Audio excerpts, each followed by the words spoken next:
Let me ask you a question. What would happen if I hacked your email and got into it and read all your email? Would I be able to take all your messages and apply them to my life?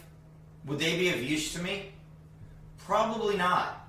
The ironic thing is the junk mail might be, right? All those ads for Viagra and everything else and all those spams, right? They're meant universally for everybody. So maybe I might get some use out of the junk mail, but the specific messages to you, probably no use to me. What if I told you it's the same way with the Bible? And this is why people misunderstand it, and this is what breeds fear and division, and it's part of control. You see, the letters in the New Testament, after the four Gospels, were the letters of the apostles written to the churches of the day.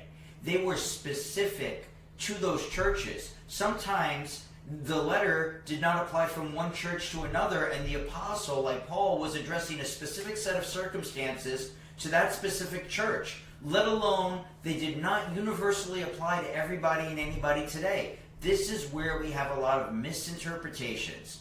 This is just lunacy. It makes no sense. The most prominent thing about this is the role of women, for instance. You know, if you're reading the Bible literally and think everything applies to today, women should be completely submissive to their husbands, and they should have no role in the church and no leadership roles and be completely silent, right?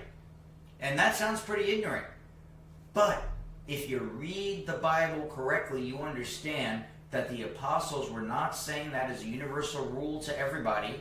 It certainly doesn't apply today, and it didn't even apply to all the churches back then, that they were addressing specific issues and problems. This concept is really important when understanding the Bible. This is how people get it wrong first and weaponize the Bible, and they get all hateful and ignorant and judgmental of others because they don't understand the context. The Bible is a great book inspired by God, but you have to understand it in its cultural and historical context and understand what applies today and how it applies today, how the language has changed, the meanings have changed, the cultures have changed, the concepts have changed. You have to understand what the will of God for us is today, not read everything literally.